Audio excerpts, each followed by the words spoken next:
शंकराचार्य को पता है कि जो वेद में लिखा है वही कुरान में लिखा है, इसलिए हमारा धर्म नहीं छूटेगा, हमारा धर्म और आगे बढ़ेगा। अगर हम मुसलमानों को अपना सगा मानते हैं तो मुसलमान परमात्मा का बनाया है, आदमी का नहीं। हिंदू जो अपने को कहते हैं वो भी जान लें कि वो परमात्मा के बनाए हैं, तो मुसलमानों से भेदभाव करना बंद कर दें और हमारी तरह सबसे प्रेम करें। एवं धर्म प्रेमी सज्जनों,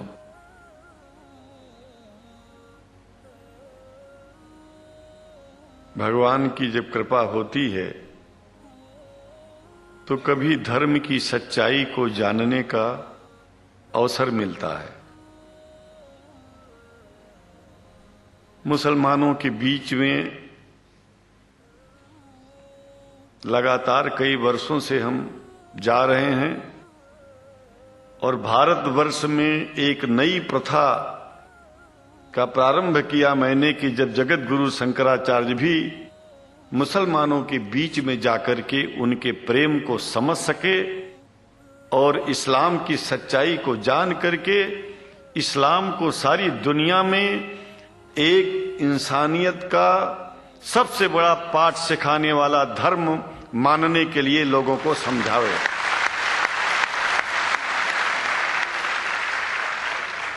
जब लोग इस्लाम को बेदर्द, मुसलमान को बेदर्द, तलवार के जोर पर चलने वाला धर्म बताते हैं, तो अगर शायद धरती में कोई दुखी होता होगा तो सबसे ज्यादा दुख मुझको होता है।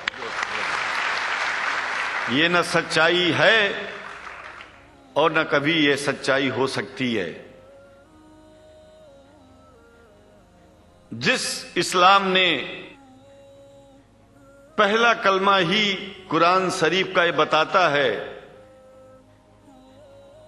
कि नहीं है इबादत के काबिल सिवाय परमात्मा के और कोई, ला इलाहा इल्लल्लाह मोहम्मद रसूल अल्लाह। भला आप बताइए, वेदों का रस निचोड़ करके मोहम्मद साहब ने परमात्मा की इबादत करके परमात्मा के पैगाम को एक ही कलमे में दे दिया। इससे बड़ा ग्रंथ दुनिया में और क्या हो सकता है? अगर कुरान के पहले कलमे को ही पढ़ करके हिंदू अपने धर्म का पालन करना चाहे तो उससे बड़ा धर्मात्मा शायद कोई नहीं होगा। कुरान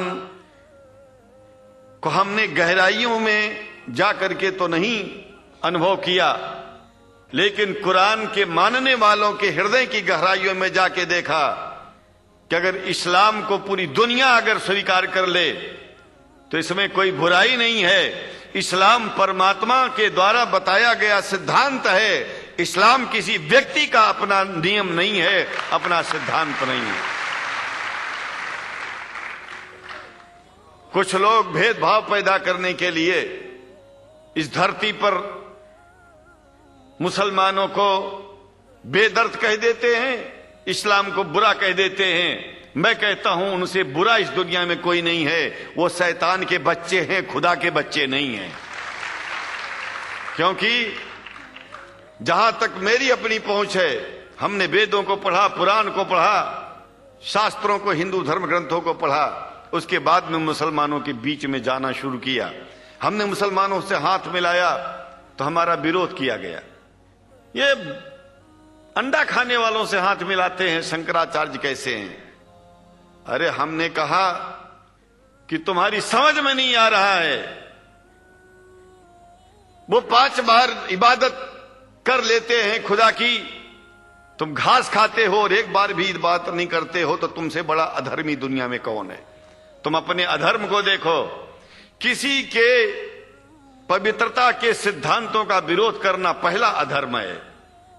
आप क्या खाते हैं, कैसे रहते हैं, अगर हमें आप दुखी नहीं करते हैं तो आपसे बड़ा इंसान दुनिया में कोई नहीं है। हम घास खाएं और आपके दिल को चोट पहुंचाएं तो हमसे बड़ा अधर्मी कोई नहीं है दुनिया में। कहने का तात्पर्य सिर्फ एक है कि मैंने ये अनुभव किया है कि ये मैं एक बात जो मैंने देखा है आप लोगों से जो प्रेम मुझे मिलता है, लोग पूछते हैं कि आप मुसलमानों में क्यों जाते हो, आप तो शंकराचार्य हो। हमने कहा कि भाई मुसलमानों से पूछो कि हमसे इतना प्रेम क्यों करते हैं, वो हमसे जो प्रेम करेगा हम तो जाएंगे। कहा फिर क्या हम प्रेम नहीं करते क्या? हमने कहा कि हम तो तुम्हारे बीच में पैदा हुए और तुम मुसलमानों से प्रेम नहीं करते, इसलिए हम तुमसे प्रेम नहीं करते। मैं आप लोगों के बीच में आकर के एक बात बताता हूं। कुछ समय से हिंदू धर्म के नाम पर कुछ संस्थाएं हिंदू मुसलमानों में भेद पैदा करने के लिए कुछ ऐसा कार्य किया जिसकी वजह से आम हिंदू, सीधा साधा हिंदू बेचारा जान ही नहीं पाता है इस्लाम क्या है और सनातन धर्म क्या है। सनातन धर्म और इस्लाम में कोई भेद नहीं है और हिंदू धर्म तो कोई धर्म ही नहीं है।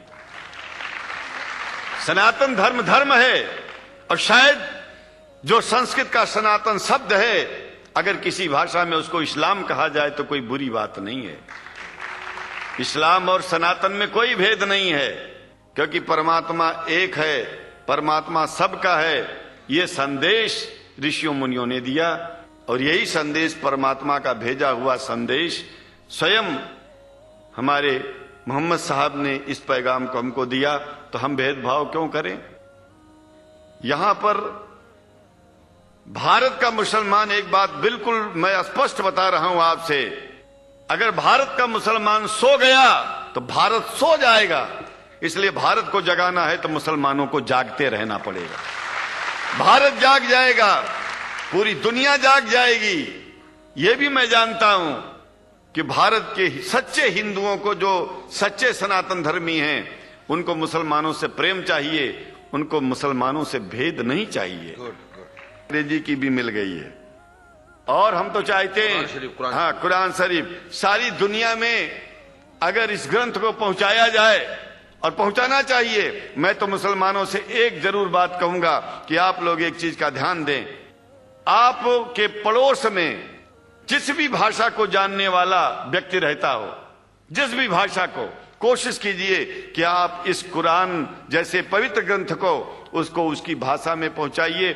और मेरी समझ में सारी दुनिया में एक कुरान पहुंचेगा तो सारी दुनिया में शांति होगी, सारी दुनिया में अमन होगा और सारी दुनिया में ऐसे ही इतने प्रेमियों के बीच में शंकराचार्य को पहुंचने में और बोलने में कोई दिक्कत नहीं होगी, संकोच नहीं होगा।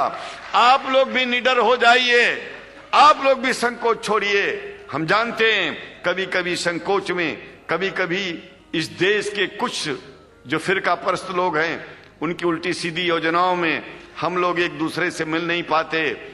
हम हाथ पसारे हुए आपके सामने खड़े हैं, आए हैं, हम आपको गले से लगा रहे हैं, लगाते हैं, दिल भी मिलाएंगे, गला भी मिलाएंगे और जरूरत पड़ गई तो आप लोगों के लिए दिल कटाने की और सिर कटाने की जरूरत पड़ जाए तो इस्लाम की रक्षा के लिए शंकराचार्य आपका साथ देगा। क्योंकि शंकराचार्य जानते हैं इस्लाम धोखा नहीं है, शंकराचार्य जानते हैं इस्लाम बर्बादी का रास्ता नहीं है। शंकराचार्य को पता है कि जो वेद में लिखा है वही कुरान में लिखा है, इसलिए हमारा धर्म नहीं छूटेगा, हमारा धर्म और आगे बढ़ेगा। अगर हम मुसलमानों को अपना सगा मानते हैं तो मुसलमान परमात्मा का बनाया है, आदमी का नहीं। हिंदू जो अपने को कहते हैं वो भी जान लें कि वो परमात्मा के बनाए हैं, तो मुसलमानों से भेदभाव करना बंद कर दें और हमारी तरह सबसे प्रेम करें। डॉक्टर लखनार साहब, देखिए मैं अपरिचित था, जानता नहीं था और मैं बड़ा प्रसन्न हूं कि वो समय निकाले और यहाँ आए। उनको तो मैं धन्यवाद क्या दूं, मैं तो ये चाहूंगा कि परमात्मा उनको शक्ति दे कि हम लोगों को सबको ऐसे ही सुंदर दिव्य बड़ी सभाओं में संबोधित करते हुए और हम लोगों के ऊपर वो स्वयं कृपा बनाए रखें और हम उनके साथ रहेंगे, जहां भी जरूरत होगी सदा जीवन में उनका साथ देते रहेंगे। इन्हीं शब्दों के साथ जीवन में अब जब भी याद करेंगे, जब तक मेरा शरीर है, हम आपकी सभाओं में आते रहेंगे। ओम शांति शांति शांति।